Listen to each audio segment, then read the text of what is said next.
नमस्कार विद्यार्थी मित्रांनो, अभ्यास मित्र परिवारामध्ये तुम्हा सर्वांचं स्वागत आहे। मित्रांनो, सध्या तलाठी भरतीची परीक्षा सुरू आहे। आगामी काळामध्ये जिल्हा परिषद त्याचबरोबर नगर परिषद यांच्या परीक्षा होणार आहे, त्याचबरोबर राज्यसेवा आणि त्याचबरोबर कंबाईनच्या मुख्य परीक्षा होणार आहे। हे सर्व परीक्षेच्या दृष्टीने चालू घडामोडी हा अत्यंत महत्त्वाचा विषय आणि त्यातल्या त्या चालू घडामोडीमध्ये पुरस्कार हा विषय तर अजूनच महत्त्वाचा आहे। पुरस्कार या टॉपिकवर तुम्हाला नेहमी प्रश्न विचारले जातात आणि तो टॉपिक आपण आजच्या लेक्चरच्या माध्यमातून कव्हर करणार आहोत। 2023 मध्ये जे काही महत्त्वाचे पुरस्कार देण्यात आलेले त्या सर्व पुरस्कारांचा आपण इथे अभ्यास करणार आहोत। मग लेक्चर सुरू करण्यापूर्वी 2-3 गोष्टी सांगतो। जर तुम्हाला प्रॉपर परीक्षेची तयारी करायची असेल, एखाद्या समजा जिल्हा परिषदेची ॲड आली किंवा नगर परिषदेची ॲड आली, तर त्यासाठी आपण प्रॉपर बॅचेस जे आहे ते लॉन्च केलेले आहे आपल्या ॲप्लिकेशनमध्ये। तुम्हाला विषयानुसार लेक्चर सर्व रेकॉर्डेड आहे, तुम्हाला जाऊन फक्त बघायचं काम आहे। तुम्हाला त्यामधून बऱ्यापैकी शिकायला मिळेल। तलाठीच्या मुलांना जर तुम्ही विचारलं तर बऱ्यापैकी क्वेश्चन शिकवल्यामधून आलेले एग्जाममध्ये। आता जे आपण रेग्युलर लेक्चर घेत आहे त्यामधूनही बरेचसे क्वेश्चन आलेले, तर तुम्हालाही पास होण्यामध्ये अभ्यास मित्र मदत करेल। तुम्हाला त्यासाठी आपला अभ्यास मित्रचं ॲप्लिकेशन डाउनलोड करावं लागेल आणि त्यामध्ये ज्या बॅचेस आहेत त्या बॅचेस घ्याव्या लागतील। आम्ही काही असे जास्त महाग बॅचेस ठेवलेले नाही, एकदम कमी फीजमध्ये, जास्तीत जास्त 1000 रुपये फीस असेल। या फीजमध्ये आम्ही तुम्हाला बॅचेस उपलब्ध करून दिलेले आहे आणि ज्या राज्यसेवेच्या कंबाईनच्या 1-1 वर्षाच्या किंवा 15 महिन्याच्या त्या बॅच फक्त एक 4000 ला आणि एक 5000 ला आहे। त्यामध्ये मग तुमची प्रॉपर प्री मेन्स आणि त्यापेक्षा अधिक तयारी जी असते ती आम्ही तुमची करून घेणार आहोत। तर मित्रांनो, त्यासाठी ॲप्लिकेशन डाउनलोड करा, त्याचबरोबर टेलिग्रामचं चॅनल जॉईन करायला विसरू नका, कारण त्यावर प्रत्येक लेक्चरचं नोटिफिकेशन येतं आणि इंस्टाच्या पेजला सुद्धा फॉलो करून ठेवा।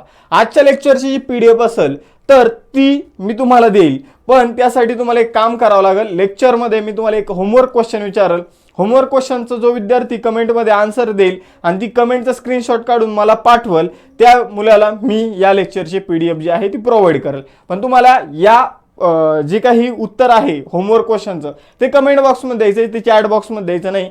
मी नंतर तुमच्या कमेंट बघेल, ज्याचं एकदम प्रॉपर उत्तर असेल त्याला या लेक्चरची PDF व्हॉट्सअपवर मी प्रोव्हाइड करेल, ठीक आहे। तर आता आपण लेक्चर सुरू करूया। बघा मित्रांनो, जो मेहनत करेल, मेहनत केल्याशिवाय काही मिळत नाही आणि जो मेहनत व्यवस्थित करेल त्याला सर्व गोष्टी मिळतील आणि तोच रूल आता आपण अभ्यास मित्रवर ठेवूया। काही तुमच्याकडून उत्तर आली पाहिजे तुमच्या भविष्यासाठी आणि तुमचं चांगलं होण्यासाठी, तेव्हा आम्ही तुम्हाला या अशा PDF वगैरे अजून काही गोष्टी देण्याचा प्रयत्न करणार आहोत। तर लेक्चरचा पहिला क्वेश्चन आहे 2023 मध्ये भारतातील सर्वोच्च साहित्यिक सन्मान जो आहे ज्ञानपीठ पुरस्कार 57वा तो कोणाला प्रदान करण्यात आलेला आहे। तर ज्ञानपीठ नावाने भारतीय साहित्यामधील एक सर्वोच्च पुरस्कार देण्यात येतो आणि हा जो पुरस्कार आहे 57वा ज्ञानपीठ पुरस्कार दामोदर मावजो यांना मिळालेला आहे। कोणाला मिळाला? दामोदर मावजो। हे मूळचे गोव्याचे आहे। कुठले आहे? गोव्याचे आहे आणि गोव्यामध्ये कोकणी भाषा बोलली जाते आणि हे कोकणी साहित्यकार आहे, कोकणी साहित्यिक आहे आणि यांची एक कादंबरी मित्रांनो कार्मेलीन नावाची, कादंबरीचं नाव काय आहे? कार्मेलीन, कार्मेलीन नावाची कादंबरी आहे। या कादंबरीला जर आपण बघितलं तर 1983 मध्ये साहित्य अकादमीचा पुरस्काराने सन्मानित करण्यात आलेला आहे।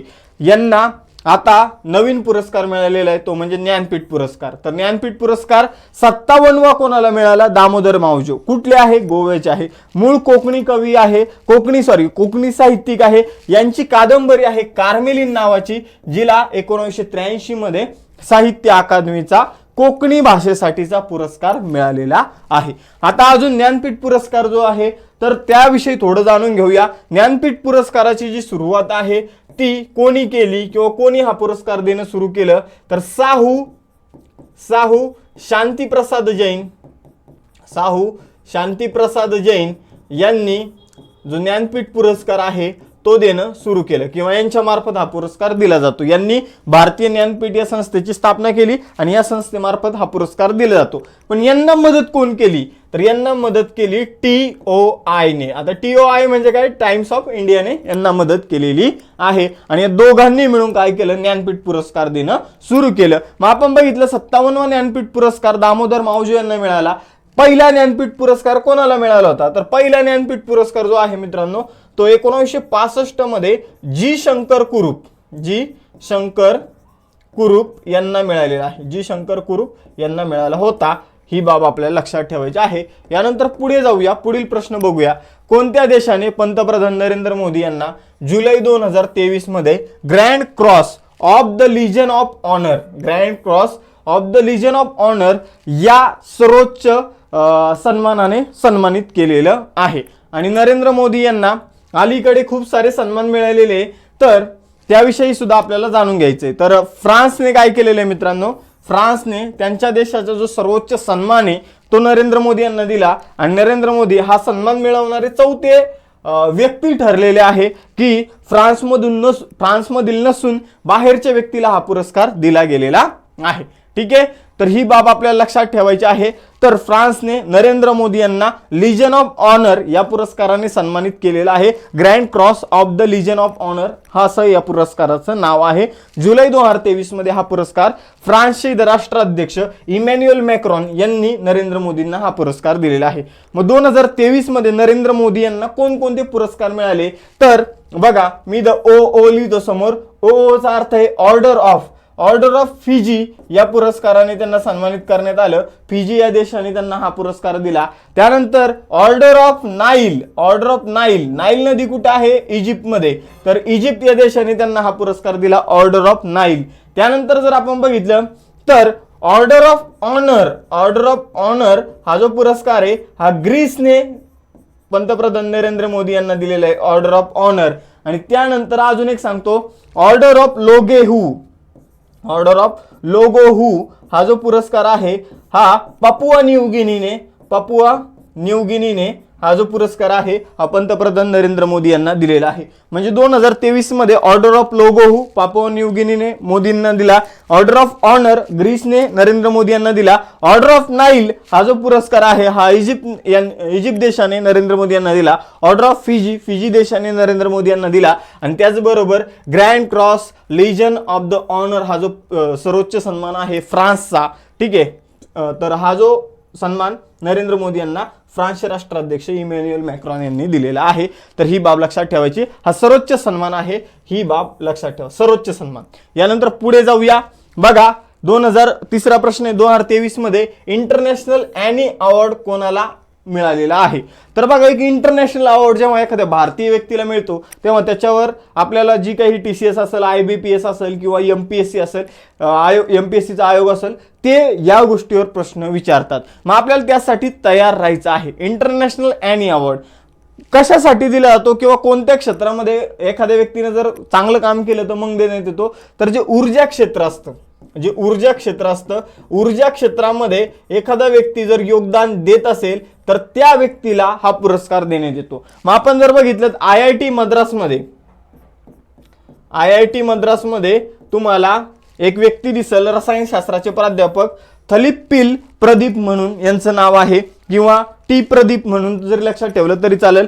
टी प्रदीप यांना IIT मद्रासमध्ये शिकवण्याचा अनुभव आहे रसायनशास्त्राचा, आणि यांच्या रसायनशास्त्रातील संशोधनामुळे ऊर्जा क्षेत्राला बरीचशी मदत झालेली आहे. त्यामुळे यांना एक ॲनी पुरस्काराने सन्मानित करण्यात आलेला आहे. ठीक आहे, तुम्हाला हे क्लिअर झालं असेल की Annie award, international Annie award थलिप्पल प्रदीप यांना मिळालेला आहे. यांनी ऊर्जा क्षेत्रामध्ये काम केलं किंवा ऊर्जा क्षेत्राला मदत होईल असं रसायन क्षेत्रामध्ये काम केलं, म्हणून यांना हा पुरस्कार मिळालेला आहे. मित्रांनो, इथं काही गोष्टी लक्षात ठेवा. ॲनी नावाची एक कंपनी आहे,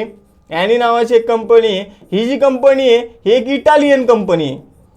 इटालियन कंपनी आहे आणि ही सुद्धा कंपनी ऊर्जा क्षेत्रामध्ये काम करते.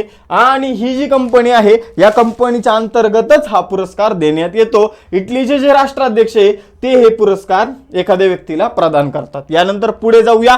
चौथा प्रश्न, कोणत्या भारतीय रेल्वे स्टेशनला 2023 मध्ये Asia Pacific cultural heritage of UNESCO या पुरस्काराने सन्मानित करण्यात आले? तर कोणतं रेल्वे स्टेशन आहे? तर भायखळा रेल्वे स्टेशन आहे मुंबईमधलं, ज्याला एशिया पॅसिफिक यालाच इंडो पॅसिफिक म्हणून सुद्धा ओळखलं जातं.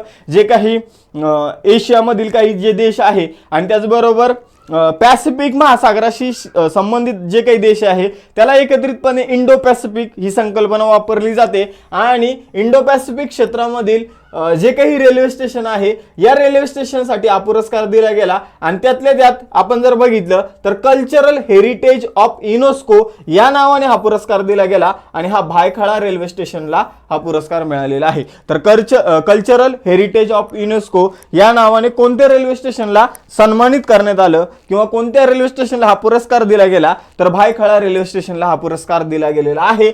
ही बाब आपल्याला विसरायची नाही। यानंतर पुढे जाऊया 2021 सालासाठी गांधी शांतता पुरस्कार कोणाला प्रदान करण्यात आला तर बघा गांधी शांतता पुरस्कार गांधीजींची 125वी जयंती होती। कधी 125वी जयंती कधी होती गांधीजींची तर 1900 जर आपण बघितलं तर 1995 ला गांधीजींची 125वी जयंती होती आणि तेव्हापासून एक पुरस्कार सुरू झाला तो म्हणजे गांधी शांतता पुरस्कार। तर गांधी शांतता पुरस्कार तेव्हापासून सुरू झाला आणि हा जो पुरस्कार आहे बघा जो काही व्यक्ती सामाजिक म्हणजे समाजामध्ये चांगलं काम करतो किंवा जी संस्था समाजामध्ये चांगलं काम करते किंवा जो शांतता समाजामध्ये प्रस्थापित करण्यासाठी मदत करतो अशा व्यक्ती किंवा संस्थेला हा पुरस्कार देण्यात येतो। 1995 पासून हा पुरस्कार देण्यात येत आहे। आता 1995 पासून जर हा पुरस्कार देण्यात येत आहे तर बघा हा पुरस्कार महत्त्वाचा ठरतो। याचं बक्षीस सुद्धा साधं सुद्धा नाहीये, 1 कोटी रुपये बक्षीस दिले जातं। किती? 1 कोटी रुपये बक्षीस दिलं जातं। या पुरस्काराचं प्राइजच 1 कोटी आहे म्हणजे खूप मोठं प्राइज आपल्याला बघायला मिळतं। मग हा पुरस्कार कोणाला देण्यात आला तर गीता प्रेस गोरखपूर याला हा पुरस्कार देण्यात आला। आता गीता प्रेस काय आहे तर जे काही प्रिंटिंग करण्याची आपण म्हणूया छोटीशी कंपनी किंवा छपाई करण्याची छोटासा कारखाना तो आहे गीता प्रेस आणि तो कुठं आहे गोरखपूर उत्तर प्रदेशमध्ये। छोटासा तर म्हणता येणार नाही कारण हा खूप मोठा कारखाना आहे। यांनी जवळपास 16 कोटी भगवद्गीतेच्या प्रती छापलेल्या आहे। त्याचबरोबर तुम्ही तुमच्या घरात भगवद्गीता असेल तर त्यावर गीता प्रेस लिहिलं असतं गोरखपूर।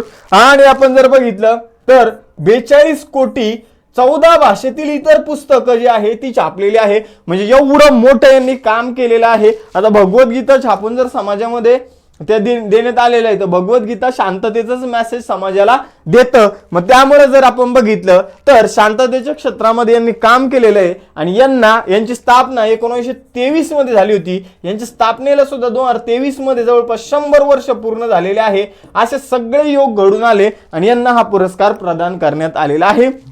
गीता प्रेस गोरखपूरला यंदाचा गांधी शांतता पुरस्कार जो आहे त्याने सन्मानित करण्यात आलेले। मित्रांनो इथं जरी 2021 दिसत असेल तरी हा पुरस्कार 2023 वर्षामध्ये देण्यात आलेला आहे म्हणून आपण याला आजच्या प्रश्नाच्या लिस्ट मध्ये ऍड केलेला आहे। तर 2023 मध्ये हा पुरस्कार प्रदान करण्यात आलेला आहे ही बाब लक्षात ठेवा। 2021 जरी दिसत असेल तर कन्फ्यूज होऊ नका। 2021 सालासाठी 2023 वर्षामध्ये हा पुरस्कार दिला गेलेला आहे। यानंतर 6वा प्रश्न 2023 मध्ये प्रतिष्ठेच्या लोकमान्य टिळक पुरस्काराने कोणाला सन्मानित करण्यात आलं तर इथं फोटो दिसत असेल मित्रांनो लोकमान्य टिळक पुरस्कार सुद्धा देण्यात येतो। लोकमान्य टिळक यांचं जे निधन आहे ते 1 ऑगस्ट 1920 रोजी झालं होतं आणि त्याच दिवशी आपण असहकार चळवळीला सुरुवात केली होती। मग त्यांचा जो पुण्यतिथीचा दिवस 1 ऑगस्ट या 1 ऑगस्टच्या दिवशी काय करण्यात येतो लोकमान्य टिळक पुरस्कार देण्यात येतो आणि या वर्षी 1 ऑगस्ट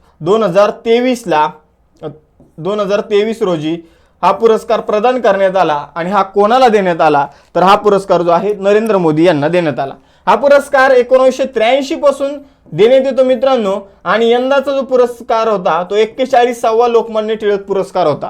आता आपण एवढ्या गोष्टी बघितल्या काही तारखा बघितल्या की हा पुरस्कार कधी देण्यात येतो ज्या दिवशी लोकमान्य टिळकांची पुण्यतिथी असते त्या दिवशी हा पुरस्कार प्रदान करण्यात येतो। मग दरवर्षी 1 ऑगस्टला हा पुरस्कार दिला जातो। 2023 चा पुरस्कार आपल्याला नरेंद्र मोदी यांना मिळालेला आहे हे आपल्याला लक्षात ठेवायचं आहे। 1983 पासून हा पुरस्कार देण्यात येतो आणि आता या वर्षीचा कितवा पुरस्कार होता तर 41वा पुरस्कार यंदाचा आहे। ही बाब सुद्धा महत्त्वाची आहे।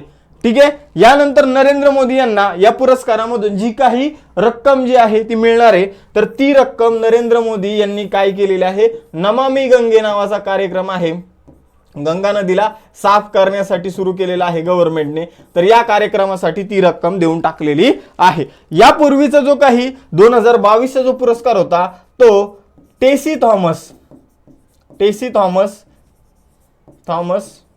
यांना मिसाईल वुमन म्हणून सुद्धा ओळखलं जातं, तर यांना हा पुरस्कार देण्यात आला होता 2022चा. तर इथं बरोबर उत्तर असणार आहे नरेंद्र मोदी, पर्याय क्रमांक 2. यानंतर पुढे जाऊया मित्रांनो. 7वा प्रश्न, कोणत्या देशाने 2023 मध्ये भारताच्या राष्ट्रपती द्रौपदी मुर्मू यांना grand order of the chain of the yellow star या सर्वोच्च पुरस्काराने सन्मानित केलेला आहे? तर यांना जो पुरस्कार आहे तो कोणी दिला? तर सुरिनाम या देशाने दिला. सुरिनाम हा देश बऱ्याचशा मुलांना वाटेल की आफ्रिका खंडामध्ये, हा देश आफ्रिका खंडामध्ये नसून हा देश कुठं आहे? तर दक्षिण अमेरिकेमध्ये आहे. सुरिनाम देश कुठं आहे? दक्षिण अमेरिकेमध्ये आहे. द्रौपदी मुर्मू यांच्याबद्दल बोलायचं झालं तर या भारताच्या 15व्या राष्ट्रपती आहे, दुसऱ्या महिला राष्ट्रपती आहे आणि पहिल्या महिला आदिवासी राष्ट्रपती आहे. ही बाब लक्षात ठेवायची आहे. 15व्या देशाच्या राष्ट्रपती, दुसऱ्या महिला राष्ट्रपती, कारण पहिल्या होत्या डॉक्टर प्रतिभाताई पाटील, यानंतर या दुसऱ्या महिला राष्ट्रपती आणि त्याचबरोबर पहिल्या आदिवासी महिला राष्ट्रपती आहे. पहिले नगरसेवक आहे की जे राष्ट्रपती बनलेले आहे. आता या कोणत्या आदिवासी कम्युनिटी मधून येतात? तर संताळ या आदिवासी कम्युनिटी मधून या येतात आणि यांचं संताळी भाषेतील जे काही नाव आहे, टोपण नाव, ते पुती असं यांचं नाव आहे. ही सुद्धा बाब आपल्याला लक्षात ठेवायची आहे. त्यानंतर जर आपण सुरिनाम या देशावर आलो तर चंडिका प्रसाद संतोखी, चंडिका प्रसाद संतोखी हे जे आहे हे सुरिनामचे राष्ट्राध्यक्ष आहे आणि हे भारतीय वंशाचे आहे. म्हणून आपण जर बघितलं तर यांनी काय केलेलं आहे? द्रौपदी मुर्मू यांना grand order of the chain of the yellow star या पुरस्काराने सन्मानित केलेला आहे. त्याचबरोबर जो प्रवासी भारतीय दिवस झाला होता 2023चा, तर त्यामध्ये सुरिनामचे राष्ट्राध्यक्ष जे आहे चंडिका प्रसाद संतोखी यांना सुद्धा बोलवण्यात आलं होतं. त्याबाबत आपण पुढे चर्चा करणार आहोत. तर पर्याय क्रमांक 1 उत्तर आहे. द्रौपदी मुर्मू यांना grand order of the chain of the yellow star हा पुरस्कार कोणी दिलेला आहे? तर सुरिनाम या देशाने दिलेला आहे. यानंतर 64 वर्षानंतर वैयक्तिकरित्या रॅमन मॅग्सेसे पुरस्कार 2023 मध्ये कोणाला प्रदान करण्यात आला? आता बघा प्रश्न समजून घ्या. रॅमन मॅग्सेसे पुरस्कार देण्यात येतो आशिया खंडाचा नोबेल पुरस्कार म्हणून यांना ओळखलं जातं. रॅमन मॅग्सेसे पुरस्कार जो आहे तो जर आपण बघितला तर 1958 पासून हा पुरस्कार देण्यात येतो. बघा फिलिपिन्स देशाचे राष्ट्राध्यक्ष होते, फिलिपिन्स देशाचे राष्ट्राध्यक्ष होते रॅमन मॅग्सेसे. यांचा विमानाचा अपघात झाला आणि त्यामुळे यांचं दुःखद निधन झालं आणि मग त्यांच्या स्मरणार्थ एक पुरस्कार सुरू करण्यात आला फिलिपिन्सच्या माध्यमातून. तो होता रॅमन मॅग्सेसे पुरस्कार. मग हा जो पुरस्कार आहे हा एका व्यक्तीला देण्यात येत नाही, सहसा तो 3-4 व्यक्तींना विभागून देण्यात येतो. मग आपण जर बघितलं तर हा पुरस्कार 64 वर्षानंतर, म्हणजे 64 वर्षाच्या इतिहासानंतर फक्त एका व्यक्तीला देण्यात आला. त्यांचं नाव आहे दलाई लामा. त्यांचं नाव काय आहे? पर्याय क्रमांक 2 दलाई लामा यांना हा पुरस्कार दिलेला आहे, रॅमन मॅग्सेसे पुरस्कार.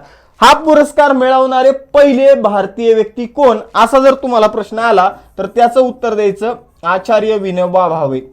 आचार्य विनोबा भावे यांना हा पुरस्कार, हे पुरस्कार मिळवणारे पहिले भारतीय व्यक्ती ठरलेले आहे, आचार्य विनोबा भावे. अलीकडे तुम्ही रवीश कुमार ऐकलं असेल नाव, पत्रकारिता क्षेत्रातलं मोठं नाव आहे, तर त्यांना सुद्धा हा पुरस्कार मिळालेला आहे. मग आता या वर्षीचा कोणाला मिळाला 2023चा? तर दलाई लामा यांना मिळालेला आहे. तिबेटचे प्रमुख म्हणून यांना ओळखलं जातं. यांचं वास्तव्य सध्या भारतामध्येच आहे. यानंतर पुढे जाऊया. 9वा प्रश्न, गणिताच्या क्षेत्रातील नोबेल पुरस्कार म्हणून ओळखला जाणारा एबेल पुरस्कार जो आहे, एबेल पुरस्कार हा कोणाला देण्यात आला 2023 मध्ये? आता यालाच गणिताच्या क्षेत्रातील नोबेल पुरस्कार म्हणून ओळखलं जातं आणि हा 2023 मध्ये लुईस कॅफेरेली यांना मिळालेला आहे. कोणाला मिळाला? लुईस कॅफेरेली यांना मिळाला. नॉर्वेचे जे राजा होते, नॉर्वेचे राजा, या नॉर्वेच्या राजांनी हा पुरस्कार सुरू केला होता. कोणता? एबेल पुरस्कार. एबेल पुरस्काराला एबेल नाव कोणामुळे मिळालं? तर नॉर्वेचे गणितज्ञ होते निल्स एबेल म्हणून एक नॉर्वेचे ज्येष्ठ मोठे गणितज्ञ होते. यांच्या नावाने या पुरस्काराला एबेल किंवा अबेल पुरस्कार म्हणून ओळखलं जातं. तर या वर्षीचा पुरस्कार लुईस कॅफरेली यांना मिळालेला आहे 2023चा. यानंतर पुढे जाऊया. फेमिना मिस इंडिया 2023 ची कोण बनलेली आहे? तर इथे जर आपण बघितलं तर नंदिनी गुप्ता ही 2023 ची फेमिना मिस इंडिया बनलेली आहे. एकूण जर आपण बघितलं तर 59व्या या मिस इंडिया ठरलेल्या आहे. मूळ या राजस्थान मधून येतात कुठून येतात? राजस्थानमधून येतात. ही सुद्धा बाब आपल्याला लक्षात ठेवायची आहे. राजस्थानमध्ये कोटा शहर फेमस आहे बघा शिक्षणासाठी, IIT आणि जे काही नीट वगैरे असतं त्यासाठी, तर तिथून या येतात. ही बाब आपल्याला लक्षात ठेवायची आहे. यानंतर जर आपण बघितलं तर 2022 मध्ये सिनी शेट्टी, 2022 मध्ये कुणाला? 2022 मध्ये सिनी शेट्टी या फेमिना मिस इंडिया ठरल्या होत्या. या वर्षीच्या फेमिना मिस इंडिया ठरलेले नंदिनी गुप्ता या कितव्या फेमिना मिस इंडिया यावर जर प्रश्न आला तर 59 हा आकडा लक्षात ठेवायचा आहे. यानंतर पुढे जाऊया मित्रांनो. बघा 11वा प्रश्न आहे की चौथ्या राष्ट्रीय जल पुरस्कार 2022 मध्ये सर्वोत्कृष्ट जिल्हा पुरस्कार कोणाला मिळालेला आहे? तर बघा जे जल पुरस्कार आपल्याला घोषित करण्यात आले होते, तर या जल पुरस्कारांवर जर आपण चर्चा केली तर सर्वोत्कृष्ट राज्याचा पुरस्कार मध्य प्रदेशला मिळाला. मध्य प्रदेशला सर्वोत्कृष्ट राज्याचा, सर्वोत्कृष्ट स्थानिक स्वराज्य असलेलं जे काही ठिकाण आहे त्याचा पुरस्कार चंदीगडला मिळाला. चंदीगड मध्ये सगळ्यात सर्वोत्कृष्ट स्थानिक स्वराज्य संस्था आहे चंदीगड. सर्वोत्कृष्ट राज्य आहे मध्य प्रदेश. त्यानंतर सर्वोत्कृष्ट जिल्हा जो आहे तो गंजम, ओडिसामधील गंजम हा सर्वोत्कृष्ट जिल्हा आहे. कशा बाबतीत? पाण्याच्या वापराबाबतीत, पाण्याच्या नियोजना बाबतीत. आणि यानंतर सर्वोत्कृष्ट ग्रामपंचायत जर तुम्हाला विचारलं तर भद्रादी कोठागुडेम ही सर्वोत्कृष्ट ग्रामपंचायत ठरलेली आहे. तर लक्षात ठेवा मित्रांनो, राष्ट्रीय जल पुरस्कार जे चौथे जल पुरस्कार होते 2022 मध्ये सगळं बघण्यात आलं की कोणतं राज्य पाणी कशा प्रकारे वापरतं, पावसाचं पाणी कशा प्रकारे जमिनीमध्ये जिरवतं. आणि त्यानंतर 2023 मध्ये जी काही आकडेवारी जाहीर करण्यात आली त्यानुसार सर्वोत्कृष्ट जिल्हा गंजम ओडिसामध्ये, सर्वोत्कृष्ट राज्य मध्य प्रदेश आहे, सर्वोत्कृष्ट स्थानिक स्वराज्य संस्थेचा पुरस्कार चंदीगडला मिळाला आणि सर्वोत्कृष्ट ग्रामपंचायतचा पुरस्कार भद्रादी कोठागुडेम हिला मिळालेला आहे. यानंतर पुढे जाऊया. द्वितीय लता दीनानाथ मंगेशकर पुरस्कार कोणाला मिळाला? तर पहिला जो पुरस्कार होता तो नरेंद्र मोदी यांना मिळाला होता पहिला पुरस्कार. आणि आता द्वितीय पुरस्कार जो आहे तर तो या तिघांनाही मिळालेला आहे. आशा भोसले यांना जर आपण बघितलं तर द्वितीय लता दीनानाथ मंगेशकर पुरस्काराने सन्मानित करण्यात आलं. ठीक आहे, हे आपण एक उत्तर द्यायचं आहे. इथं सध्या जरी एक उत्तर द्यायचंय, पण लता दीनानाथ मंगेशकर पुरस्कारांतर्गत अजून एक पुरस्कार देण्यात येतो, मास्टर दीनानाथ मंगेशकर पुरस्कार. बघा द्वितीय लता दीनानाथ मंगेशकर पुरस्कार आशा भोसले यांना मिळाला, पण याच पुरस्काराअंतर्गत मास्टर दीनानाथ मंगेशकर पुरस्कार देण्यात येतो. आणि हा जो मास्टर दीनानाथ मंगेशकर पुरस्कार देण्यात येतो याच दिवशी आणि सेम वेळी सेम ठिकाणी, तर तो कोणाला मिळाला? तर संगीत क्षेत्रामध्ये अजीवन योगदानासाठी पंकज उदास यांना पुरस्कार मिळालेला आहे संगीत क्षेत्रातील योगदानासाठी. आणि सिनेमा क्षेत्रातील योगदानासाठी विद्या बालन यांना पुरस्कार मिळालेला आहे मास्टर दीनानाथ मंगेशकर पुरस्कार. तर लता दीनानाथ मंगेशकर पुरस्कार नरेंद्र मोदी यांना पहिला मिळाला,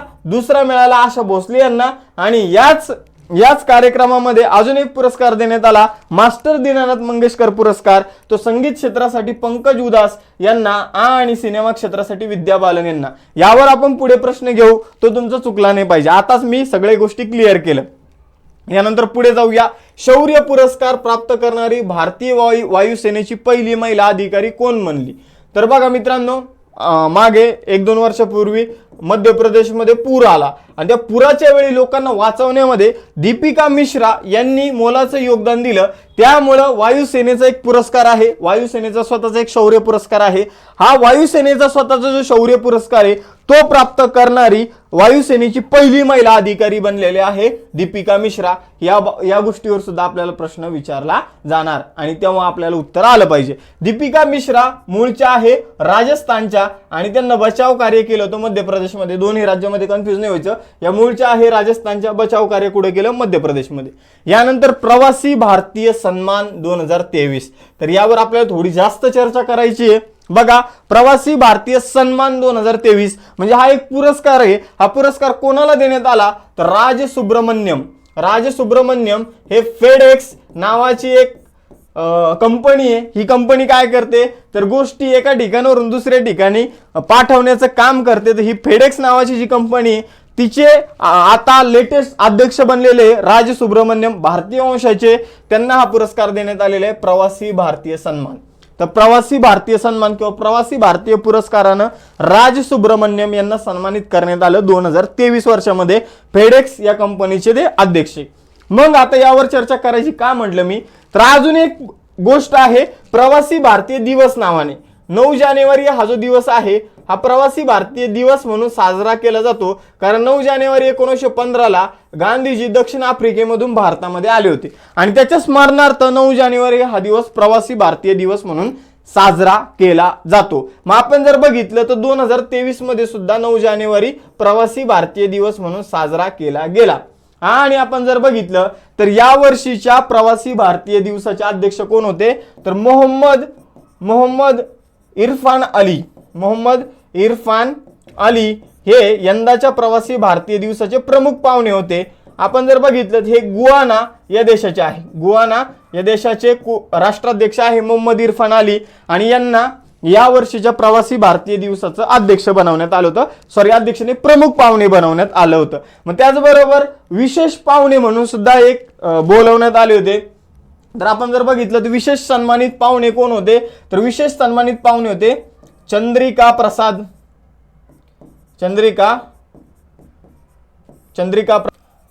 प्रसाद संतोखी, सुरिनाम या देशाचे राष्ट्राध्यक्ष आहे. हे विशेष आमंत्रित पाहुणे होते आणि प्रमुख पाहुणे होते इरफान अली. ठीक आहे. तर आता सगळ्या कन्सेप्ट आपल्या बोर्डवर आहे. प्रवासी भारतीय या शब्दाशी संबंधित प्रवासी भारतीय पुरस्कार कोणाला देण्यात आला, राज सुब्रमण्यम.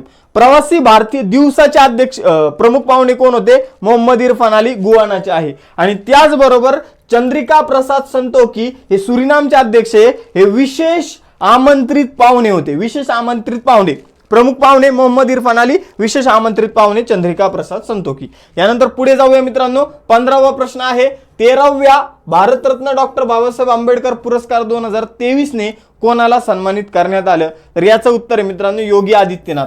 तर योगी आदित्यनाथ यांनी उत्तर प्रदेशमध्ये जे काही पहिलं गुंडाराज होतं ते कमी करण्यामध्ये खूप मोलाचं योगदान दिलं आणि त्यामुळं यांना 13वा जो काही भारतरत्न डॉक्टर बाबासाहेब आंबेडकर पुरस्कार आहे त्याने सन्मानित करण्यात आलेला आहे. उत्तर प्रदेशचे सलग दुसऱ्यांदा मुख्यमंत्री बनलेले आहे योगी आदित्यनाथ. मूळचे हे कुठले आहे, उत्तराखंडचे आहे. बघा यांचं मूळ नाव तुम्हाला कमेंट बॉक्स मध्ये सांगायचं आहे. शेवटचं मी तुम्हाला आडनाव बिश्त यांचं आडनाव आहे. मग तुम्हाला आता पूर्ण नाव यांचं जे पूर्ण नाव आहे ते कमेंट बॉक्स मध्ये मला द्यायचं आहे तुम्ही. यानंतर पुढे जाऊया. 16वा प्रश्न 2023 मध्ये किती जणांना पद्म पुरस्काराने सन्मानित करण्यात आलं, तर 2023 मध्ये जर आपण बघितलं तर पद्म पुरस्कार हे 3 प्रकारचे असतात. एक असतो पद्मश्री, तर 91 जणांना पद्मश्री पुरस्काराने सन्मानित करण्यात आलं. त्यानंतर दुसरा आहे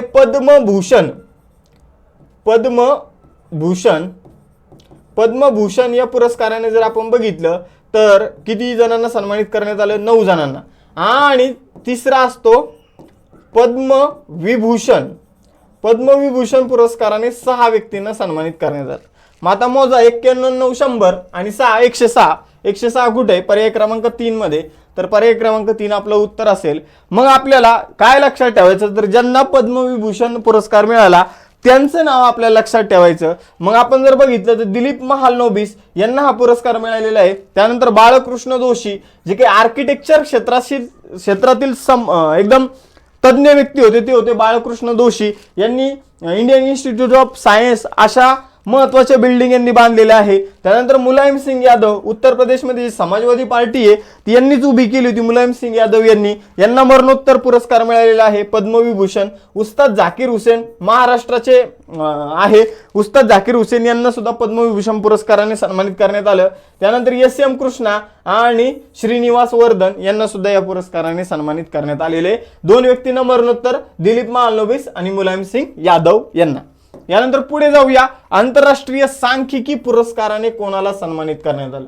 आंतरराष्ट्रीय सांख्यिकी पुरस्कार जो आहे तो कोणाला मिळालेला आहे, तर आपण जर बघितलं तर कल्याणपुडी राधाकृष्ण राव, त्यांनाच KR राव म्हणून सुद्धा ओळखलं जातं. तर कल्याणपुडी राधाकृष्ण राव यांना आंतरराष्ट्रीय सांख्यिकी पुरस्काराने सन्मानित करण्यात आलं. जो काही सांख्यिकी हा विषय किंवा स्टॅटिस्टिक हा जो विषय, या विषयामध्ये जे मोलाचे योगदान देतात त्यांना आंतरराष्ट्रीय सांख्यिकी पुरस्कार मिळतो आणि कल्याणपुडी राधाकृष्ण राव यांना या पुरस्काराने सन्मानित करण्यात आलेले आहे। 1945 मध्ये सांख्यिकी क्षेत्राशी संबंधित 3 महत्त्वाचे सिद्धांत यांनी मांडले होते आणि त्यासाठी यांना हा पुरस्काराने सन्मानित केले गेलेले आहे। 2001 मध्ये यांना पद्मविभूषण पुरस्कार मिळाला होता। कोणता पुरस्कार? पद्मविभूषण पुरस्काराने यांना सन्मानित करण्यात आलं होतं आणि त्यापूर्वी यांना पद्मभूषण पुरस्कार सुद्धा मिळाला होता। आणि आता जर बघितलं 2023 मध्ये यांच्या कार्याचा गौरव करण्यासाठी कल्याणपुडी राधाकृष्ण राव यांना आंतरराष्ट्रीय सांख्यिकी पुरस्कार 2023 ने सन्मानित केलं गेलेलं आहे। यानंतर पुढे जाऊया। बघा, मार्कोनी पुरस्कार 2023 कोणाला मिळालेला आहे? आंतरराष्ट्रीय लेवलचा पुरस्कार भारतीय व्यक्ती जर असेल तर मग आपल्याला लक्षात ठेवायचं। मग आपण जर बघितलं तर कम्युनिकेशन टेक्नॉलॉजी, जे काही संवादाविषयक जे काही तंत्रज्ञान आहे त्यामध्ये जो व्यक्ती महत्त्वाचं काम करतो त्याला मार्कोनी पुरस्कार देण्यात येतो आणि मार्कोनी पुरस्कार मिळवणारे हे जे भारतीय आहे यांचं नाव आहे हरी बाळकृष्णन। तर हरी बाळकृष्णन यांना 2023 चा मार्कोनी पुरस्काराने सन्मानित करण्यात आलं। कम्युनिकेशन टेक्नॉलॉजी, कम्युनिकेशन तंत्रज्ञान यामध्ये मोलाचं योगदान हरी बाळकृष्णन यांनी दिलं, त्यामुळे यांना मार्कोनी पुरस्कार 2023 चा मिळालेला आहे। यानंतर पुढे जाऊया। वन्यजीवांच्या रक्षणासाठी जो पुरस्कार देण्यात येतो 2023 चा, तो पुरस्कार कोणाला मिळाला? तर इथे तुम्ही बघू शकता, हा जो पुरस्कार आहे हा जम्मू काश्मीर मधील आलिया मीर यांना मिळालेला आहे। तर जम्मू काश्मीर मधील एक व्यक्ती आहे आलिया मीर या नावाने, एक तरुणी आहे, तर हिला या पुरस्काराने सन्मानित करण्यात आलेले वन्यजीव संरक्षण पुरस्काराने। यानंतर पुढे जाऊया मित्रांनो। बघा, 2023 मध्ये ऑस्ट्रेलियाचा सर्वोच्च नागरी सन्मान ऑर्डर ऑफ द ऑस्ट्रेलिया कोणाला प्रदान करण्यात आला? तर बघा, बरेचसे आपण order of the Fiji, order of the Nile असे पुरस्कार बघितले, ते पंतप्रधान नरेंद्र मोदी यांना मिळाले। पण ऑस्ट्रेलियाने आपला जो काही ऑर्डर ऑफ ऑस्ट्रेलिया आहे तो कोणाला देणं पसंत केलं? तर तो त्यांनी रतन टाटा यांना दिलेला आहे। त्यामुळे रतन टाटा यांचं नाव लक्षात ठेवा, यांना ऑर्डर ऑफ ऑस्ट्रेलिया या पुरस्काराने सन्मानित करण्यात आलेला आहे। यानंतर पुढे जाऊया मित्रांनो। बघा, ऑस्कर पुरस्कार जो आहे 2023 चा, तो कोणाला मिळालेला आहे? सर्वोत्कृष्ट अभिनेत्यासाठी हे आपल्याला इथे विचारलेलं आहे। बघा, ऑस्कर पुरस्कार 2023 आपल्या भारतीयांसाठी खूप महत्त्वाचा पुरस्कार राहिलेला आहे। याचं कारण म्हणजे आपलं जे नाटू नाटू गाणं होतं RRR चित्रपटातलं नाचो नाचो, तर त्याला सर्वोत्कृष्ट गाण्याचा पुरस्कार मिळाला होता आणि त्यावर आपल्याला प्रश्न विचारला जाणार आहे। मी सुद्धा आजच्या लेक्चरमध्ये पुढे जाऊन यावर प्रश्न घेणार आहे। मग आता ते थोडं बाजूला ठेवू, बाकी ऑस्कर मध्ये काय झालं ते आता बघू। तर सर्वोत्कृष्ट अभिनेत्याचा पुरस्कार कोणाला मिळाला हे आपल्याला विचारलेलं आहे। तर ब्रेंडन फ्रेझर यांना सर्वोत्कृष्ट अभिनेत्याचा पुरस्कार मिळालेला आहे आणि यांचा चित्रपट होता द व्हेल नावाचा। द व्हेल नावाच्या चित्रपटासाठी यांना काय मिळालेलं आहे? सर्वोत्कृष्ट अभिनेत्याचा पुरस्कार मिळालेला आहे। त्यानंतर जर बघितलं तर मिशेल यो यांना सर्वोत्कृष्ट अभिनेत्रीचा पुरस्कार मिळाला। कशाचा? अभिनेत्रीचा पुरस्कार कोणाला मिळाला? मिशेल योह यांना मिळाला। आता या आपण ठिकाणी इथं जर बघितलं तर ब्रेंडन फ्रेझर यांनी द व्हेल या चित्रपटामध्ये काम केलं म्हणून त्यांना सर्वोत्कृष्ट अभिनेत्याचा पुरस्कार मिळाला। सर्वोत्कृष्ट अभिनेत्रीचा पुरस्कार मिशेल योह यांना मिळाला। यांना कोणत्या चित्रपटासाठी हा पुरस्कार मिळाला? तर everything everywhere all at once नावाचा चित्रपट होता, यासाठी यांना सर्वोत्कृष्ट अभिनेत्रीचा पुरस्कार मिळालेला आहे। आणि त्याचबरोबर everything everywhere all at once याच चित्रपटाला सर्वोत्कृष्ट चित्रपटाचा सुद्धा पुरस्कार मिळालेला आहे। सर्वोत्कृष्ट चित्रपट कोणता ठरलेला आहे? तर everything everywhere all at once. त्याचबरोबर याचे जे डायरेक्टर आहे त्याला सुद्धा सर्वोत्कृष्ट डायरेक्टरचा पुरस्कार मिळालेला आहे।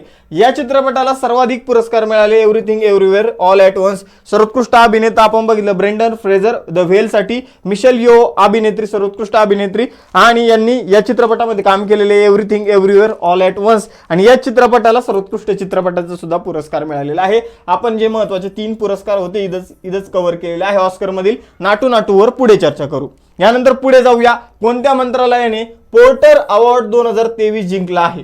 तर जे मंत्रालय आरोग्य क्षेत्रामध्ये उत्कृष्ट कामगिरी करतं अशा मंत्रालयाला हा पुरस्कार दिला जातो। मग भारताचं मंत्रालय कोणतं असणार आहे? साहजिक आरोग्य मंत्रालयाने जे कोविडच्या काळामध्ये जे काही काम केलेलं आहे आरोग्य क्षेत्रामध्ये त्याचं कुठेतरी प्रशंसा व्हावी यासाठी त्यांना पोर्टर अवॉर्ड 2023 ने सन्मानित करण्यात आलेला आहे। तर पोर्टर अवॉर्ड हा आरोग्य क्षेत्रामध्ये काम करणाऱ्या व्यक्तींना आणि संस्थांना दिला जातो। तर यावर्षीचा हा अवॉर्ड आरोग्य मंत्रालयाला मिळालेला आहे। यानंतर पुढे जाऊया मित्रांनो, कोणत्या भारतीय शहराने सलग दुसऱ्यांदा tree city of the world 2022 चा किताब पटकावलेला आहे? तर बघा, ट्री सिटी हा जो पुरस्कार आहे हा 2019 मध्ये मुंबईने मिळवला होता आणि 2022 साठीचा जो पुरस्कार आहे तो सुद्धा मुंबईने जिंकलेला आहे आणि मुंबई ही जगाची ट्री सिटी बनलेली आहे। तर हा ट्री सिटीचा पुरस्कार कोणी जिंकलेला आहे? तर भारतीय शहर मुंबईने tree city of the world हा पुरस्कार मिळवलेला आहे। 2019 मध्ये पण मिळवला होता, 2022 मध्ये सुद्धा मिळवलेला आहे। यानंतर 24वा प्रश्न, 32वा व्यास सन्मानाने कोणाला सन्मानित करण्यात आलेलं आहे? तर बघा, 32वा जो व्यास सन्मान आहे तो ज्ञान चतुर्वेदी यांना मिळालेला आहे। ज्ञान चतुर्वेदी यांचं पुस्तक आहे पागलखाना, या पागलखाना पुस्तकाला व्यास सन्मान मिळालेला आहे। मित्रांनो, व्यास सन्मान जो आहे तो के बिर्ला फाउंडेशन जे आहे, के बिर्ला फाउंडेशन यांच्या मार्फत हा व्यास सन्मान देण्यात येतो। आपण जर बघितलं तर व्यास सन्मान 10 वर्षामध्ये, मागच्या 10 वर्षामध्ये हिंदी भाषेमध्ये, स्पेसिफिक कोणती भाषा? हिंदी भाषेमध्ये जे काही साहित्य लिहिलेलं आहे त्या साहित्यासाठी व्यास सन्मान देण्यात येतो। काय सांगितलं मी? के बिर्ला फाउंडेशन तर्फे पुरस्कार देण्यात येतो। मागील 10 वर्षामध्ये जे काही हिंदी भाषेमध्ये साहित्य लिहिलं गेलं त्यासाठी कोणता सन्मान देण्यात येतो? तर व्यास सन्मान देण्यात येतो। या वर्षीचा ज्ञान चतुर्वेदी यांना मिळालेला आहे व्यास सन्मान। आणि आपण जर बघितलं तर पहिला व्यास सन्मान जो आहे तर तो रामविलास शर्मा यांना मिळाला होता। रामविलास शर्मा यांना पहिला व्यास सन्मान 1991 मध्ये मिळालेला आहे। तर या वर्षीचं लक्षात ठेवायचं। त्यानंतर मी जी काही एक्स्ट्रा इन्फॉर्मेशन सांगितली तुम्हाला ती लक्षात ठेवा। आणि हा व्यास सन्मान कितवा आहे? तर 32वा आहे, ही बाब सुद्धा लक्षात ठेवायची। जरी इथं वर्ष 2022 दिसत असेल पण हे प्रदान 2023 मध्ये केला। यानंतर मित्रांनो 25वा प्रश्न आहे की 2023 चा गव्हर्नर ऑफ द इयर या पुरस्काराने कोणाला सन्मानित करण्यात आलेला आहे? तर 2023 चा जो काही गव्हर्नर ऑफ द इयर पुरस्कार आहे तो भारताचे गव्हर्नर शक्तिकांत दास यांना मिळालेला आहे। तर बघा, 2023 मध्ये जे काही बेस्ट गव्हर्नर ठरलेले आहे, बँकांमध्ये जर विचार केला, ज्या काही सरकारी बँका आहे, ज्या काही देशांच्या मध्यवर्ती बँका आहे, त्यांचे जर गव्हर्नरचा विचार केला तर त्यामध्ये भारताचे जे काही शक्तिकांत दास आरबीआयचे जे काही गव्हर्नर आहे त्यांना बेस्ट गव्हर्नरचा पुरस्कार मिळालेला आहे। मित्रांनो, हे आपल्याला लक्षातच ठेवायचं आहे। शक्तिकांत दास हे आपल्या देशाच्या आरबीआयचे 25वे गव्हर्नर आहे। ते हे पुरस्कार मिळवणारे दुसरे व्यक्ती ठरलेले आहे, कारण यांच्यापूर्वी 2015 मध्ये रघुराम राजन, कोणाला? रघुराम राजन यांना हा पुरस्कार मिळाला होता। तर बेस्ट गव्हर्नर ऑफ द इयरचा पुरस्कार ऑलरेडी 2015 मध्ये रघुराम राजन यांना मिळाला होता। त्यानंतर दुसरे व्यक्ती ठरलेले आहे शक्तिकांत दास यांनी हा पुरस्कार मिळवलेला आहे। हे 25वे आरबीआयचे गव्हर्नर आहे। रघुराम राजन हे 23वे आरबीआयचे गव्हर्नर होते। त्याचबरोबर आरबीआयचे पहिले गव्हर्नर जर तुम्ही मला विचारलं तर ऑस्बॉर्न स्मिथ हे आरबीआयचे पहिले गव्हर्नर होते। त्यानंतर आरबीआयचे जर तुम्हाला पहिले भारतीय गव्हर्नर जर विचारलं तर आरबीआयचे पहिले भारतीय गव्हर्नर आहे सी.डी. देशमुख हे आरबीआयचे पहिले भारतीय गव्हर्नर होते। आरबीआयचे पहिले गव्हर्नर ऑस्बॉर्न स्मिथ, त्यानंतर आरबीआयचे पहिले भारतीय गव्हर्नर सी.डी. देशमुख हे एकूणातील तिसरे गव्हर्नर होते आणि पहिले भारतीय गव्हर्नर होते। या बाबी लक्षात ठेवायचं आहे। सध्याचे governor Shaktikanta Das best governor ठरलेले आहे। त्याचबरोबर यांच्या अगोदर होते उर्जित पटेल आणि त्यांच्याही अगोदर होते रघुराम राजन, हे सुद्धा बेस्ट गव्हर्नरचा अवॉर्ड त्यांना 2015 मध्ये मिळाला होता।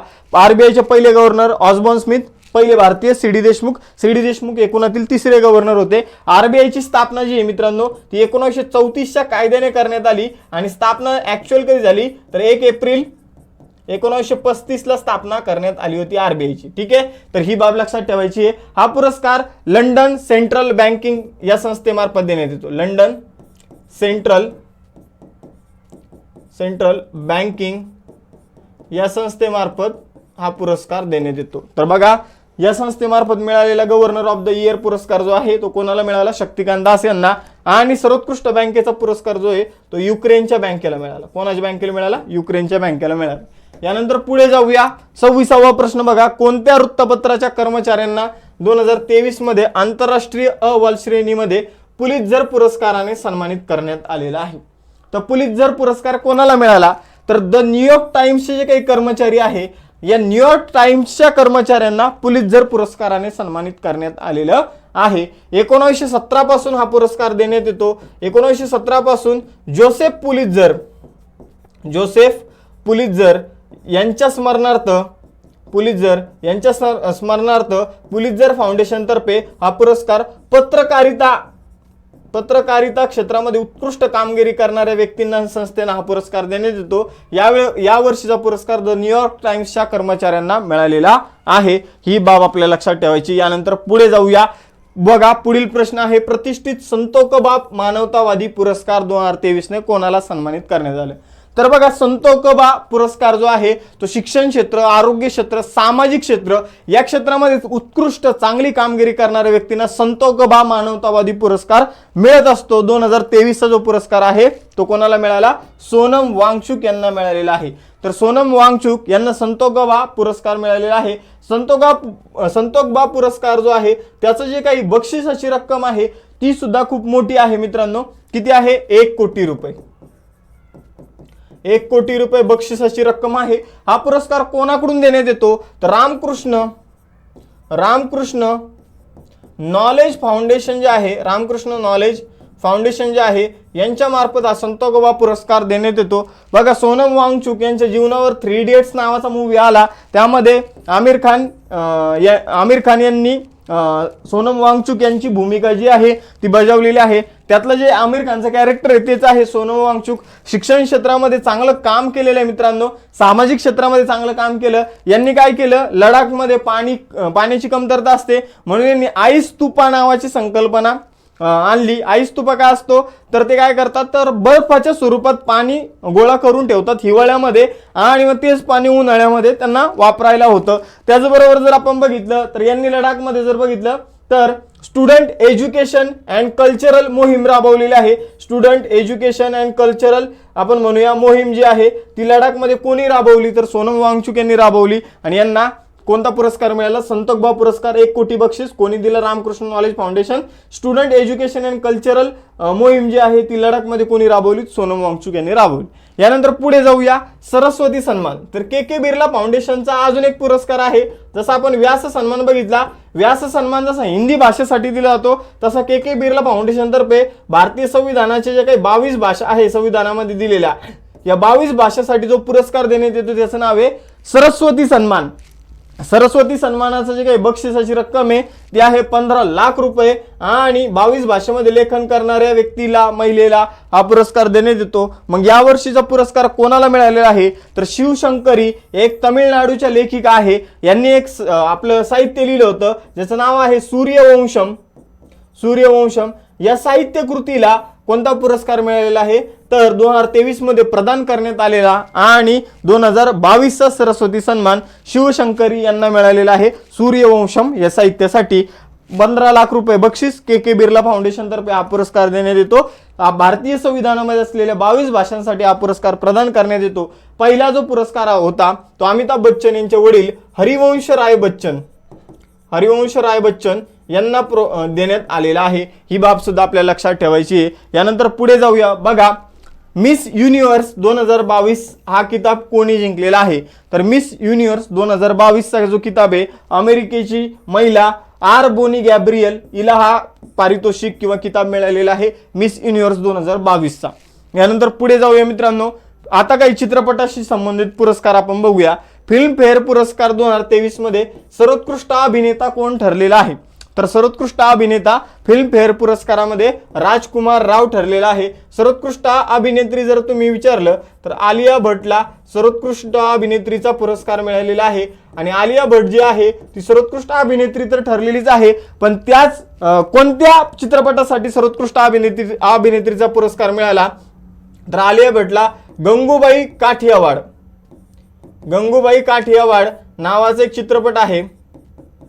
या चित्रपटासाठी आलिया भट्ट हिला काय मिळालेला आहे? सर्वोत्कृष्ट अभिनेत्रीचा पुरस्कार मिळालेला आहे.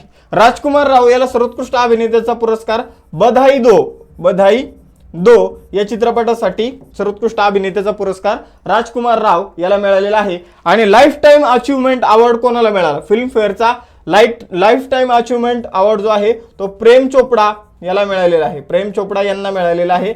ही बाब लक्षात ठेवा. सर्वोत्कृष्ट अभिनेत्री आलिया भट गंगूबाई काठीवाडसाठी, त्यानंतर सर्वोत्कृष्ट अभिनेता राजकुमार राव बधाई दो या चित्रपटासाठी आणि प्रेम चोपडा यांना लाईफ टाइम अचीवमेंट अवॉर्ड मिळालेला आहे.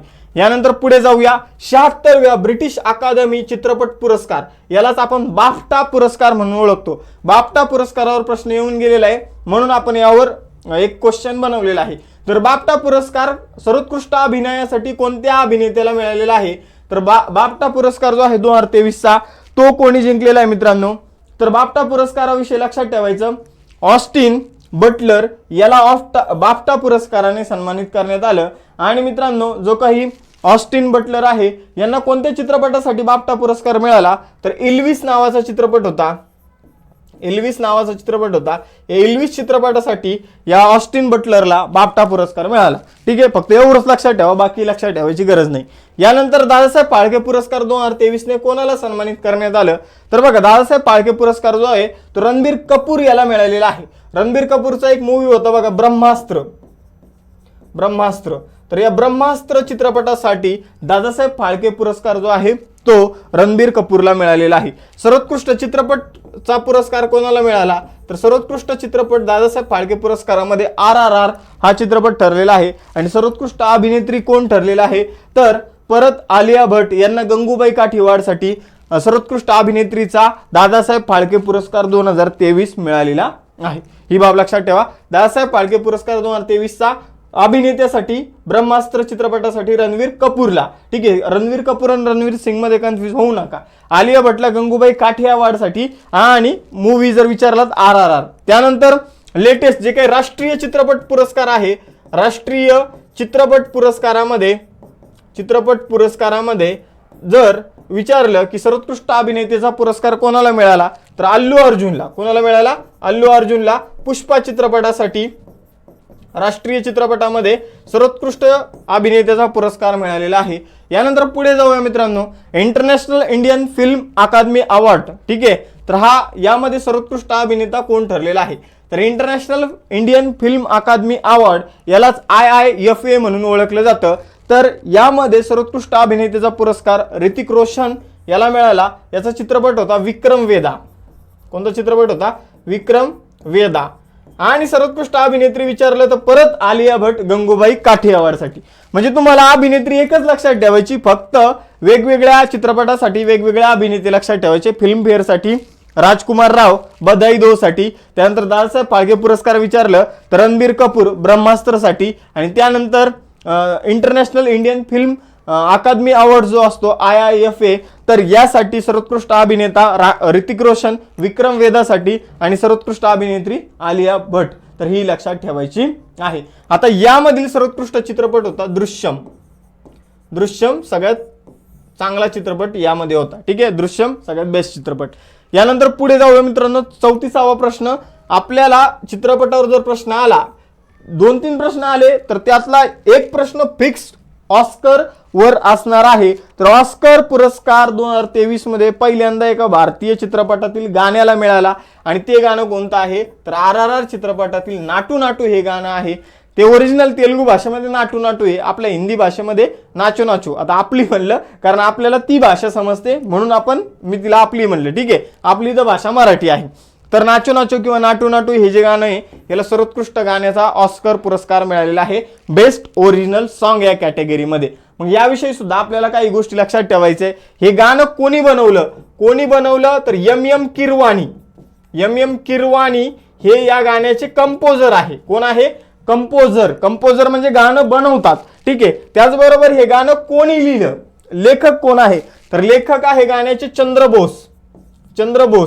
गाण्याचे लेखक चंद्रबोस. गाणं कोणी बनवलं? MM किरवाणी यांनी. आणि आपण जर हे गाणं कोणी गायलं तर राहुल सिप्लीगुंज आणि काला भैरवा या दोघांनी हे गाणं गायलेले. ठीक आहे, तर राहुल सिप्लीगुंज आणि काला भैरवा हे दोघं सिंगर आहेत. त्यानंतर चंद्रबोस लेखक आहेत आणि मग या गाण्यामध्ये जे काही म्युझिक आहे किंवा कुठं काय म्हणायचं कुठं काय नाही, कसं बोलायचं कसं नाही, हे सगळं त्याचं डायरेक्शन जे आहे ते MM किरवानी यांनी केलं आणि त्यामुळं ऑस्कर घेताना तुम्हाला MM किरवानी हे दिसत असतील. तर अशा प्रकारे या गाण्याविषयी महत्त्वाच्या गोष्टी लक्षात ठेवायच्या. चित्रपट होता RRR, डायरेक्टर होते SS राजामौली. यानंतर पुढे जाऊया. मास्टर दीनानाथ मंगेशकर पुरस्कार 2023 कोणाला मिळाला? मी तुम्हाला म्हटलं होतं की लता दीनानाथ मंगेशकर पुरस्कार दुसरा आशा भोसले यांना मिळाला. त्यानंतर मास्टर दीनानाथ मंगेशकर पुरस्कार 2023 हा कोणाला मिळालेला आहे? तर तो पंकज उदास यांना संगीत क्षेत्रामध्ये आजीवन योगदानासाठी आणि विद्या बालन यांना सिनेमा क्षेत्रातील योगदानासाठी पुरस्कार मिळाला. म्हणून याचं उत्तर असेल वरील दोन्ही पर्याय क्रमांक 3 उत्तर. यानंतर पुढे जाऊया. इथं जर आपल्याला विचारलं असतं मास्टर दीनानाथ मंगेशकर पुरस्कार संगीत क्षेत्रासाठी कोणाला देण्यात आला, तर मग इथं उत्तर असतं पंकज उदास. जर आपल्याला प्रश्न असता सिनेमा क्षेत्रासाठी कोणाला देण्यात आला, मग आपलं उत्तर असतं विद्या बालन. पण इथं वरील दोन्हीचं ऑप्शन आहे, तर पर्याय क्रमांक 3 आपलं उत्तर आहे. यानंतर पुढे जाऊया. 2023 मध्ये टाइम शेल्टर या कादंबरीसाठी आंतरराष्ट्रीय बुकर पुरस्कार कोणी जिंकलेला आहे? तर टाइम शेल्टर नावाची कादंबरी आहे आणि ही कादंबरी मूळ कोणाची आहे? तर बुल्गेरियन लेखक आहे जॉर्जी गोस्पोडिनोव्ह एक बुल्गेरियन लेखक आहे. प्रथमच एक बुल्गेरियन व्यक्ती आहे जी बुल्गेरियाची आहे आणि जिला हा पुरस्कार मिळालेला आहे, ज्यांचं नाव आहे जॉर्जी गोस्पोडिनोव्ह. आता हा जो पुरस्कार आहे कोणता आंतरराष्ट्रीय बुकर पुरस्कार, हा 2 व्यक्तींना देण्यात येतो. एक म्हणजे समजून घ्या की उद्या जाऊन मी मराठी भाषेत जर पुस्तक लिहिलं आणि त्याचं जर तुमच्यातल्या एखाद्याने इंग्रजीमध्ये ट्रान्सलेशन केलं तर आपल्या दोघांना सुद्धा हा पुरस्कार मिळेल. त्याच प्रकारे जॉर्जी गोस्पोडिनोव्ह यांनी जे टाइम शेल्टर नावाचं जे पुस्तक आहे ते ओरिजिनल बुल्गेरियन भाषेमध्ये लिहिलं होतं आणि त्याचं जे ट्रान्सलेशन आहे ते एंजेला रोडेल यांनी कशामध्ये केलं, तर यांनी इंग्लिशमध्ये केलं. म्हणून या दोघींना हा पुरस्कार मिळालेला आहे. आता 2022चा जो पुरस्कार होता तो गीतांजली श्री यांना मिळाला होता. यांची कादंबरी होती रेत समाधी आणि या पहिल्या भारतीय व्यक्ती ठरल्या होत्या हा पुरस्कार मिळवणाऱ्या. पण यांच्या सोबत कोणाला मिळाला होता, तर डेजी रॉकवेल यांना हा पुरस्कार मिळाला होता. डेजी रॉकवेल ज्या होत्या त्यांनी या पुरस्काराचं ट्रान्सलेशन केलं होतं इंग्रजीमध्ये टॉम्ब ऑफ सँड म्हणून या पुरस्काराचं ट्रान्सलेशन त्यांनी इंग्रजीमध्ये केलं होतं. तर 2022चा गीतांजली श्री, 2023चा जॉर्जी गोस्पोडिनोव्ह. यानंतर पुढे जाऊया मित्रांनो. पुढील प्रश्न आहे कोणत्या देशाने जून 2023 मध्ये पंतप्रधान नरेंद्र मोदी यांना ऑर्डर ऑफ द नाईल या पुरस्काराने सन्मानित केलेला आहे? तर ऑर्डर ऑफ नाईल यावर आपण ऑलरेडी चर्चा केली. नाईल नदी कुठे आहे? इजिप्तमध्ये. इजिप्तचं अजून एक नाव काय? मिस्र. पर्याय क्रमांक 4 आपलं उत्तर असणार आहे. यानंतर पुढे जाऊया मित्रांनो. 38वा प्रश्न आहे की 2023 मध्ये शताब्दी पुरुष म्हणजे मॅन ऑफ द सेंचुरी ही पदवी किंवा हा पुरस्कार कोणाला देण्यात आला? तर 2023 मधला जो काही शताब्दी पुरुष किंवा मॅन ऑफ द सेंचुरी हा जो पुरस्कार आहे हा पंडित रामकिशन यांना देण्यात आलेला आहे. पंडित रामकिशन यांना आणीबाणीच्या काळामध्ये तुरुंगवास सुद्धा भोगावा लागला होता. जे काही समाजासाठी मोलाचं योगदान दिलेले, समाजामधील जे काही घटक मागे राहिलेले त्यांच्यासाठी कार्य केलेले, एकदा लोकसभेवर खासदार आणि 4 वेळा राजस्थानच्या विधानसभेमध्ये आमदार बनलेले आहे. मूळ राजस्थानचे आहे. तर पंडित रामकिशन यांना शताब्दी पुरुष मॅन ऑफ द सेंचुरी या पुरस्काराने सन्मानित करण्यात आलेला आहे. तर मॅन ऑफ द सेंचुरी कोण बनले? पंडित रामकिशन. ही गोष्ट लक्षात ठेवायची. पंडित रामकिशन 4 वेळा राजस्थान विधानसभेचे आमदार आणि 1 वेळा लोकसभेचे खासदार. जे काही जयप्रकाश नारायण होतं यांनी जे काही समाजवादी आंदोलन सुरू केलं होतं, तर जयप्रकाश नारायण यांच्या सोबत खांद्याला खांदा लावून आंदोलनामध्ये सहभाग घेतला होता आणि यांना आणीबाणीच्या वेळेस तुरुंगवास भोगावा लागला होता. यानंतर पुढे जाऊया. कोणत्या भारतीय लेखिकेला जीवन गौरव पुरस्कार 2023 साठी 45व्या युरोपियन निबंध पुरस्काराने सन्मानित करण्यात आलं? तर बघा, एक युरोपियन निबंध पुरस्कार दिला जातो दरवर्षी. त्या पुरस्कारामध्ये एक जीवन गौरव पुरस्कार असतो. तर या जीवन गौरव पुरस्कार कोणाला मिळालेला आहे? तर तो मिळाला अरुंधती रॉय यांचं एक निबंधाचं पुस्तक होतं आझादी नावाचं एक निबंधाचं पुस्तक होतं. या आझादी नावाच्या निबंधाच्या पुस्तकासाठी यांना 45व्या युरोपियन निबंध पुरस्काराने सन्मानित करण्यात आलेलं आहे आणि या पुरस्कारामध्येही त्यांना जीवन गौरव पुरस्काराने सन्मानित करण्यात आलेले आहे. ही बाब लक्षात ठेवायची आहे. आंतरराष्ट्रीय बुकर पुरस्कार कोणाला मिळाला होता? गीतांजली श्री यांना 2022 वर्षासाठी. ही बाब सुद्धा लक्षातच असली पाहिजे. रेत समाधी कादंबरी डेजी रॉकवेल यांनी त्याचं ट्रान्सलेशन केलं टॉम्ब ऑफ सँड मध्ये. यानंतर पुढे जाऊया, वर्ल्ड वॅक्सिन काँग्रेस 2023 मध्ये भारतातील लस उत्पादक कंपनीने सर्वोत्कृष्ट उत्पादन प्रक्रिया विकास पुरस्कार जिंकला आहे. आता इथं आपल्याला काय विचारलेलं आहे की वर्ल्ड वॅक्सिन काँग्रेस 2023 मध्ये जी झाली त्यामध्ये एक पुरस्कार देण्यात आला की ज्या कंपनीने सगळ्यात चांगल्या प्रकारे लसींचं उत्पादन केलेलं आहे. मग ती कंपनी कोणती जिला हा पुरस्कार मिळाला, तर भारत बायोटेक नावाची कंपनी. मित्रांनो, या कंपनीला वर्ल्ड वॅक्सिन काँग्रेसमध्ये सर्वोत्कृष्ट वॅक्सिन उत्पादक कंपनीचा पुरस्कार मिळालेला आहे, भारत बायोटेक, लक्षात ठेवायचं. यानंतर पुढे जाऊया, गोल्डमॅन पर्यावरण पुरस्कार 2023 ने कोणाला सन्मानित करण्यात आलेलं आहे. यावर आपल्याला प्रश्न विचारला जाऊ शकतो. बघा, अलेक्सेंड्रा कोरोप या ब्राझीलमधील एक आदिवासी आहे.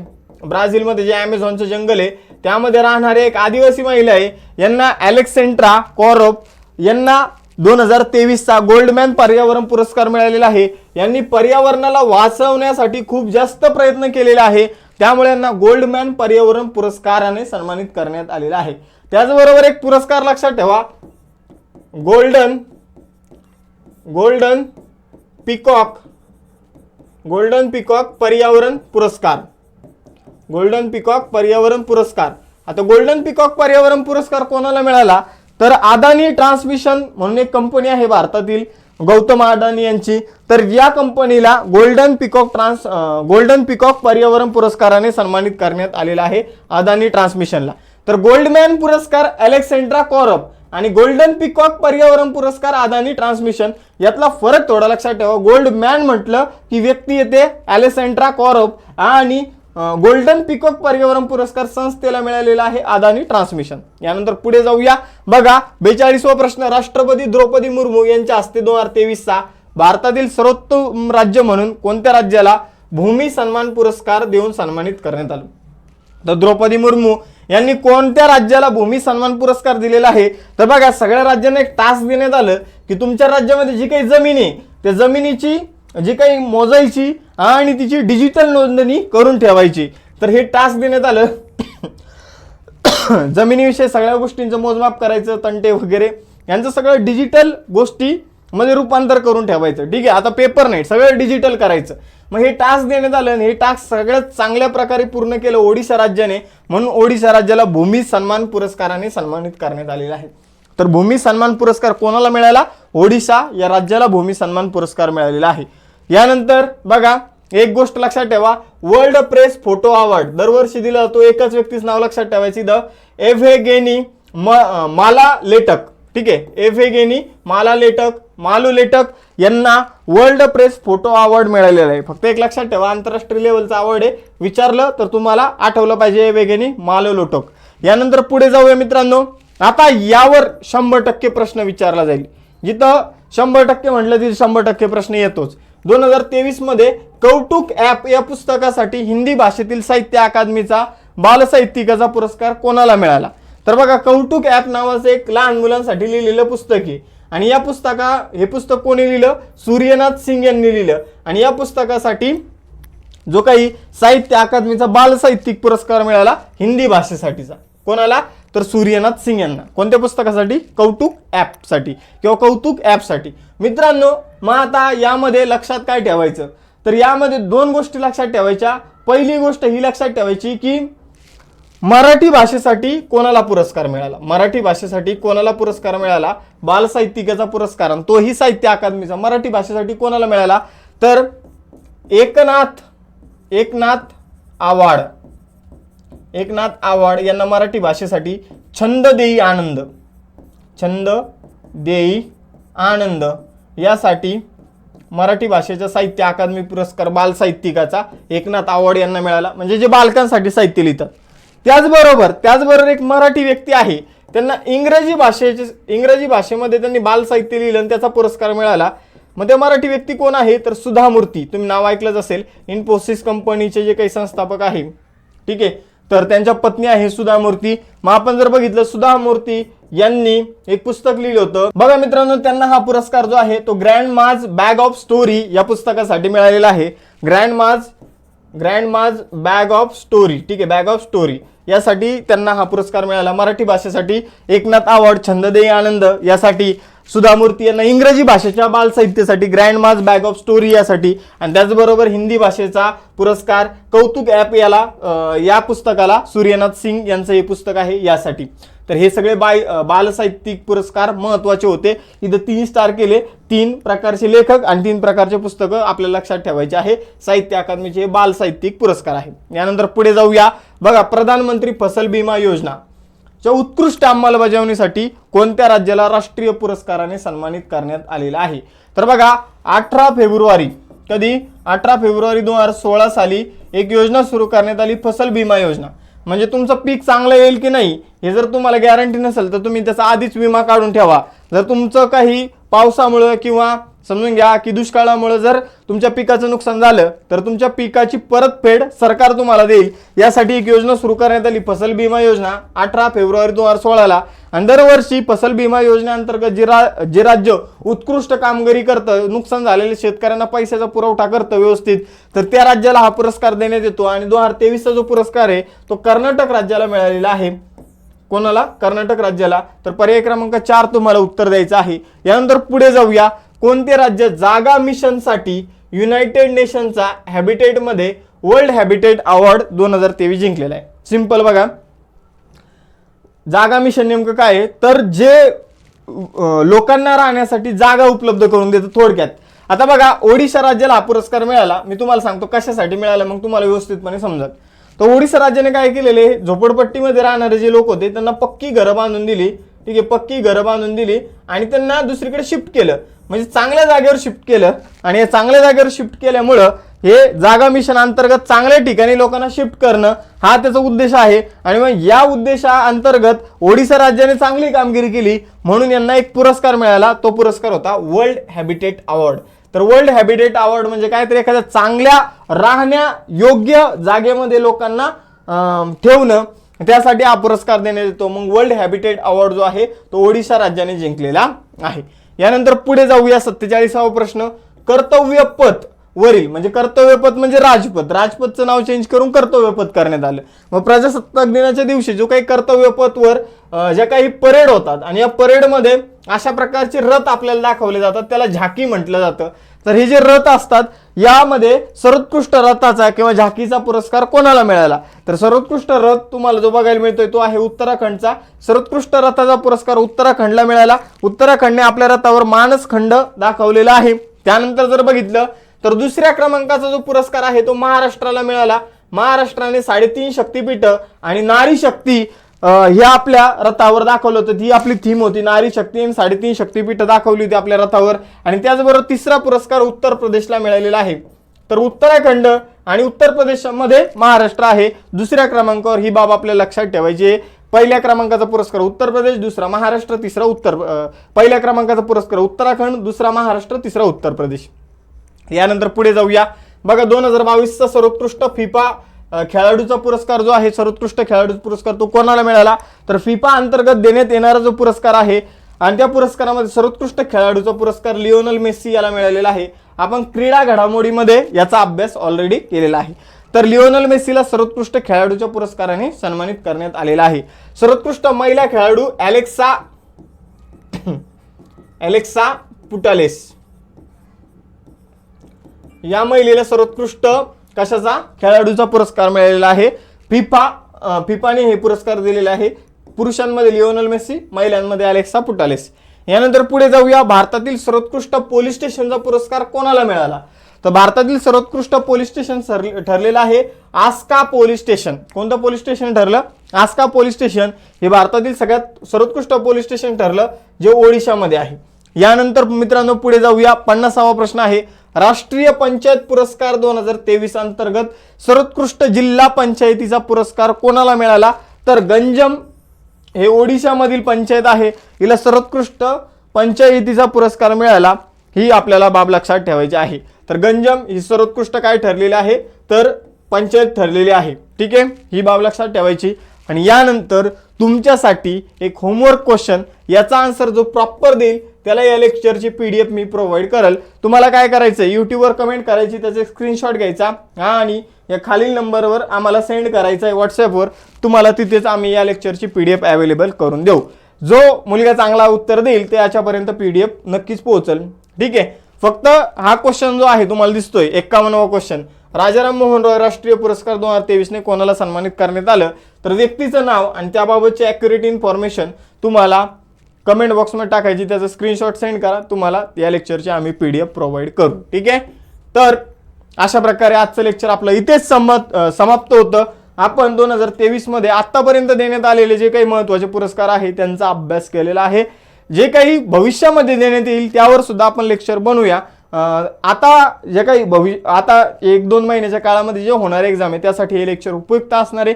तुम्हाला हे बघायचे भविष्यामध्ये होणाऱ्या ज्या काही एक्झाम आहे त्यासाठी सुद्धा उपयुक्तच आहे, पण आता होणाऱ्या एक्झामसाठी जास्त फायदा मुलांना होणार आहे. त्यामुळे परत एकदा लेक्चर बघा आणि जास्तीत जास्त मुलांपर्यंत लेक्चर शेअर करत चला. आणि अभ्यास मित्र चॅनलला अजूनही सबस्क्राईब केलं नसेल तर सबस्क्राईब करा. आणि मित्रांनो, सबस्क्राईब केलं असेल तर ते बेल आयकॉनवर क्लिक केलं की ते बघा, त्यावर क्लिक केलं असेल तर तुम्हाला प्रत्येक लेक्चरचं नोटिफिकेशन बघायला मिळेल. थांबूया इथं, भेटूया नेक्स्ट लेक्चरमध्ये. अशाच दर्जेदार व्हिडिओसाठी बघत राहा अभ्यास मित्र.